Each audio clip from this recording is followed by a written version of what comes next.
Hello, I'm Jonasz Lewiński. Welcome on board the Eastern Express. As always, I hope you enjoy the journey. Now, on this episode, we turn our gaze to Turkey, a country currently embroiled in a cocktail of riots, refugee tensions, and a government crackdown on social media. If you thought your last social media detox was tough, try living in Turkey right now. Over the past few days, riots have erupted across the country. The Turkish government has launched an investigation into social media posts they claim are inciting these riots. According to reports, prosecutors are targeting politicians, journalists and commentators whose posts suggest that Turkey might see riots similar to those recently witnessed in France. First, however, let's take a look at our latest report by way of introduction to this intriguing story. The Turkish government is attempting to restore peace in the country after violent protests against Syrian refugees spread throughout the nation. More than 470 people were arrested as a direct consequence of the riots. They erupted after Turkish authorities arrested a Syrian man for allegedly sexually abusing a 7-year-old Syrian girl. Furious Turkish residents took to the streets, flipping cars and setting Syrian shops on fire, demanding the immediate expulsion of all Syrians from the country. The Turkish authorities were quick to address the situation. Turkey's interior minister accused those responsible of acting illegally with an attitude contrary to our human values. Turkish President Recep Tayyip Erdogan condemned the violence, which he said was stoked by the opposition parties. Turkey is home to more than 3.5 million Syrians, the biggest number in the region, who were initially accepted as refugees when Syria's civil war broke out in 2011. However, an anti-refugee sentiment has been growing in Turkey for several years, especially against Syrians, due to the country's deep economic crisis that has caused skyrocketing inflation. Local media report that this is not the first case of xenophobic protests targeting Syrians in the past 3 years. Anti-Syrian riots erupted in Turkey in 2021 after a Turkish teenager was stabbed to death in a fight with a group of young Syrians in Turkey's capital, Ankara. Hundreds of people chanting anti-immigrant slogans took to the streets, vandalized shops and threw stones at refugees' homes. Recent violence has sparked reprisal riots in opposition-controlled areas of northwestern Syria across the border, including in areas controlled by Turkish-backed forces. Hundreds of Syrian demonstrators, some armed, took to the streets in protest. As a result of the sudden exchanges of fire with the Turkish soldiers, the protests in Syria saw 4 people killed and 20 injured. And now, as always, it's time to take a look at the issue in greater detail. Now, you might be wondering, why is Turkey so concerned about a bunch of tweets and Facebook posts? Well, it all started with a tragedy in France, where a 17-year-old of Algerian descent was shot by police, sparking nationwide protests. The unrest has been intense, with over 2,000 people detained and numerous injuries reported. The scenes of chaos have apparently resonated with some in Turkey, leading to online discussions about similar uprising happening there. But let's not get ahead of ourselves. Turkey is no stranger to social unrest. The country hosts nearly 3.6 million refugees, the largest refugee population in the world. This immense responsibility has fueled domestic tensions, with economic struggles and xenophobia simmering beneath the surface. When politicians and pundits start drawing parallels between France's riots and Turkey's own situation, the government gets nervous. And by nervous, I mean they start cracking down hard. The Istanbul Chief Public Prosecutor's Office has released a statement saying they are investigating social media posts that contain provocative and manipulative content, which they claim incite hatred and hostility. This forms part of a broader effort to maintain public order and peace, or at least their version of it. And who's leading the charge? Well, none other than Ömer Çelik, spokesperson for Turkey's ruling AK party. Çelik has been vocal on Twitter condemning comparisons between Turkey's migration policies and France's colonial history and racist violence. He argues that such comparisons are irresponsible and ill-intentioned. Meanwhile, in northern Syria, Turkish forces have clashed with armed protesters, resulting in multiple deaths. This adds another layer of complexity to Turkey's already volatile situation. The Turkish government is juggling multiple crises: domestic riots, international conflicts, and a looming humanitarian challenge with its refugee population. The irony here is thick. Turkey's government is simultaneously trying to suppress internal dissent while dealing with external threats and maintaining a humanitarian stance. It's like trying to keep a lid on a boiling pot while juggling flaming torches. Let's take a step back and consider the broader implications there. Social media remains one of the last bastions of independent news and free expression in Turkey, where traditional media is heavily censored. By targeting social media posts, the government aims to curb dissent before it can snowball into widespread unrest.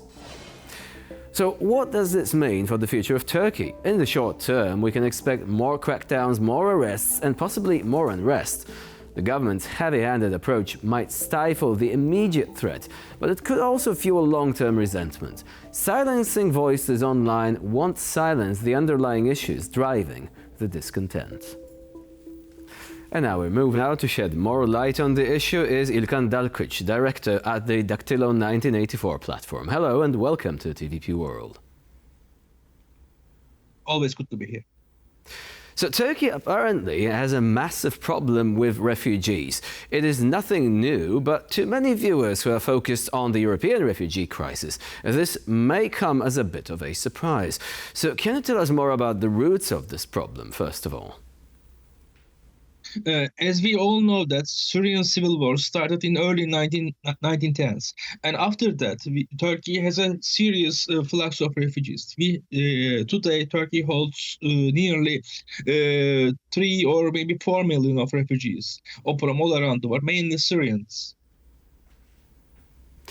So these people coming into Turkey, they have been arriving in waves, but at least many of them, have not actually been willing to go back. Many of them were not able to go back, right? So what is their status nowadays? And are there any signs that this crisis could actually see some sort of resolution?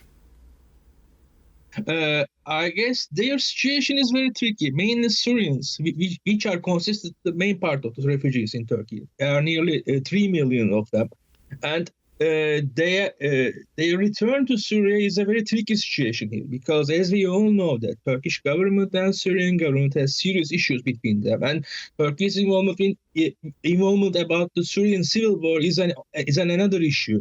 But we all know that there is a possibility of a solution up in the horizon, but we all know that is very tricky, and that's very difficult.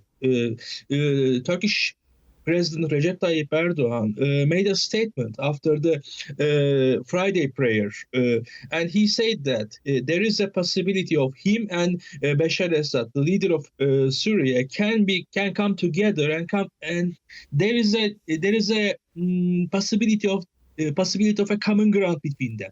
And if there is a common ground can and will be achieved, there is a possibility of some of the refugees turn to Syria.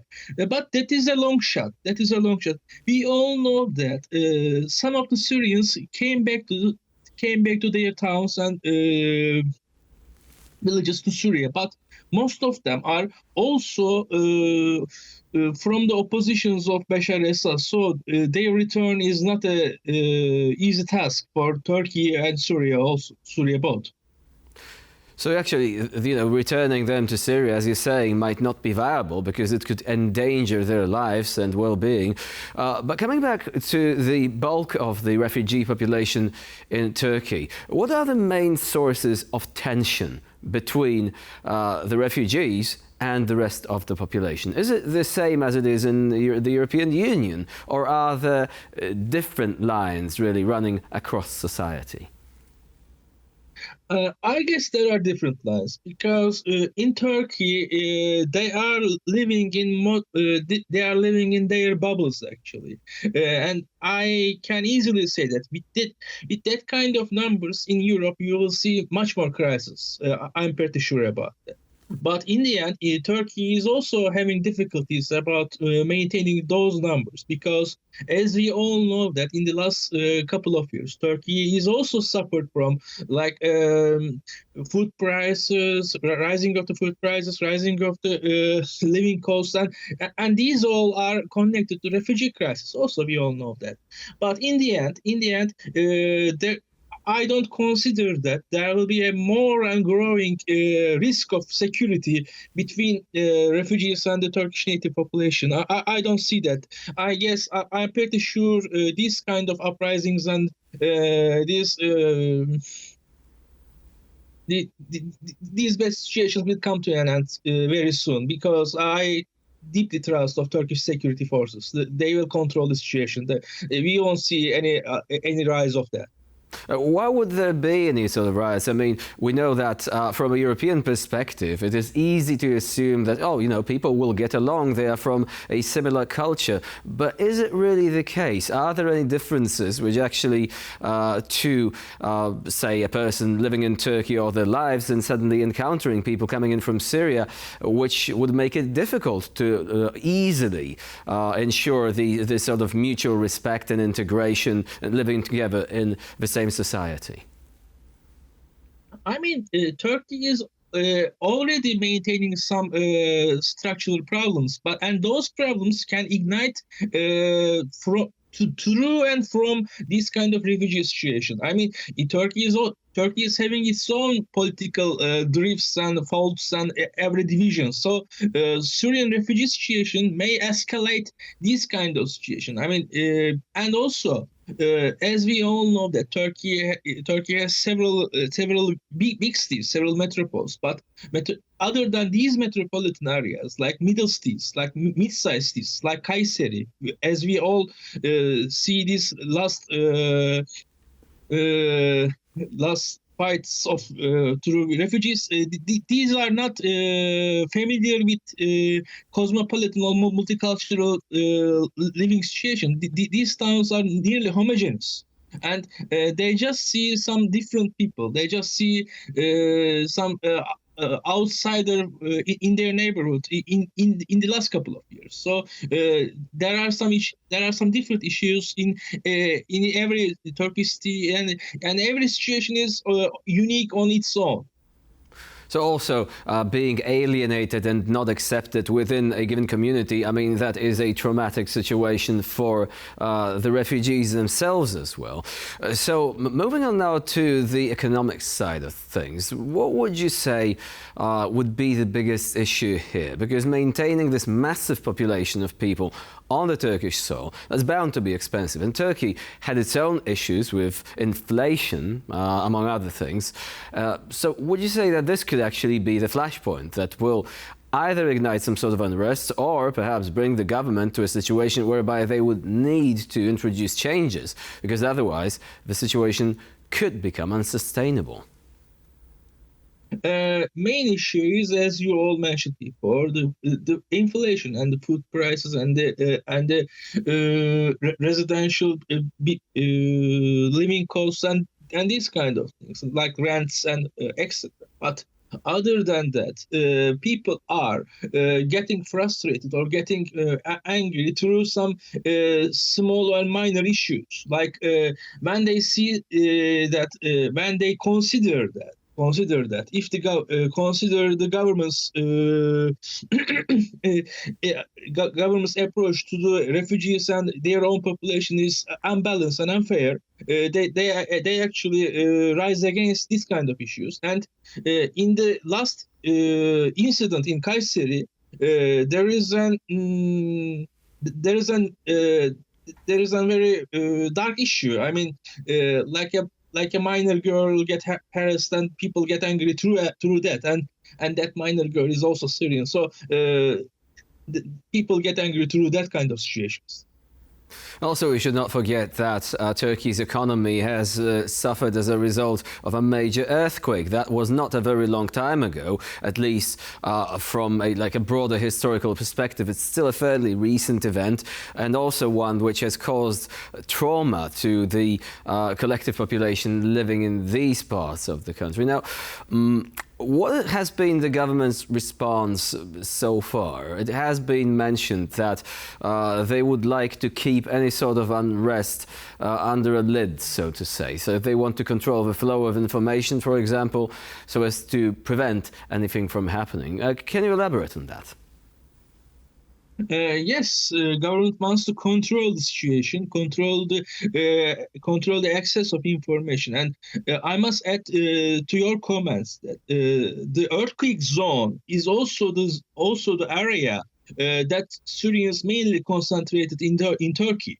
And that area is quite risky, and we all know that the Turkish controlled. There is a small portion of Syria is also Turkish controlled, and Turkey controls that area, and that area is also maybe a source of a crisis. That area is very tricky. The northwest of Syria, the Turkish military forces are facing some sort of difficulties, and actually, Turkey can easily control inside of its borders, but outside of its borders, the Turkish-controlled area of Syria is very tricky because there are Syrians there who are feeling they can be abandoned to Bashar Assad. And if Turkey and Assad came to a conclusion, they can be a catastrophic result for them. So they can turn against Turkey, and this can cause a serious problem. And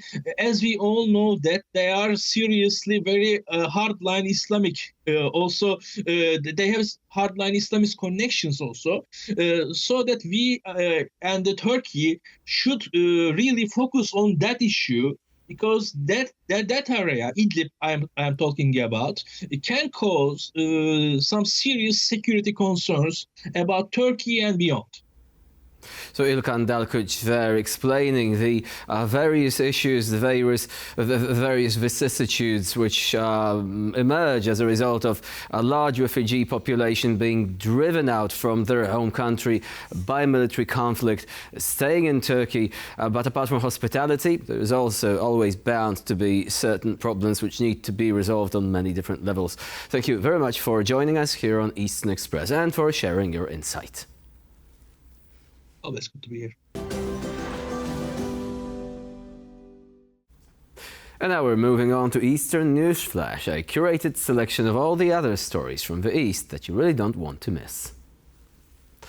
Tensions in the Middle East continue to escalate. Iranian officials firmly state that should Israel launch a large-scale offensive against the Lebanese militant group Hezbollah, Tehran will support the group to the fullest of its ability. Iran has warned Israel against launching a full-scale military aggression on Lebanon, saying it would lead to a devastating war. Tehran dubbed Israel's threats to attack Hezbollah's forces in Lebanon psychological warfare and propaganda. Since the start of the current conflict in Gaza on October 7th, there has been a near-daily exchange of fire between Israeli forces and Lebanese Hezbollah along the border between the two countries. Fears of a full-scale war intensified this month after Israeli Prime Minister Benjamin Netanyahu confirmed his nation is preparing for a very tense operation on the border with Lebanon. Israeli forces have already carried out a series of attacks on Hezbollah targets in southern Lebanon. Lithuanian President Gitanas Nausėda backed a formal bid for his country to leave a cluster munitions treaty. Nausėda voiced his support for the Lithuanian National Defense Ministry's proposal to pull out from an international treaty banning the use of this type of munitions. Nausėda's office explained that the president seeks to mobilize all possible means, including cluster munitions, for national defense and the strengthening of capabilities of the Lithuanian armed forces. To this end, President Nausėda also approves of the denunciation of the related Oslo Convention, with Lithuania's further actions to be coordinated with its allies. The Lithuanian Ministry of National Defense registered the formal proposal to withdraw from the agreement last week. It argued that Lithuania should leave the treaty due to significant changes in the country's national security situation since Vilnius ratified the document in 2010. Lithuania and Norway are the region's only countries bordering Russia that comply with the Oslo Convention, which prohibits all use, production, transfer and stockpiling of cluster munitions. In an unexpected development, Hungary's Prime Minister Viktor Orban visited Ukraine. In Kiev, he met with the Ukrainian President Volodymyr Zelensky, with the two leaders discussing possibilities for successfully ending the Russian aggression.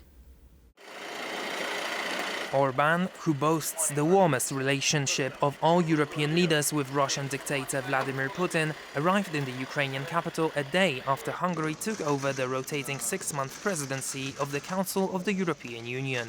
It was his first visit to Kiev in over a decade. Diplomatic relations between the neighbors have been under great strain ever since Russia launched its full-scale invasion of Ukraine in 2022, with Budapest often opposing the EU's efforts to provide Kiev with aid. Under Orban, Hungary has repeatedly accused Ukraine of limiting the rights of some 150,000 ethnic Hungarians living in western Ukraine. Kiev has denied any wrongdoings but said it would do everything possible to ease Budapest's concerns.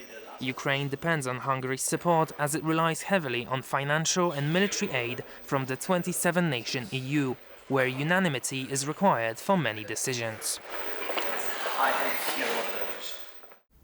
And for this episode of Eastern Express, it's the end of the line. Please stay with us here on TVP World for more latest news and updates.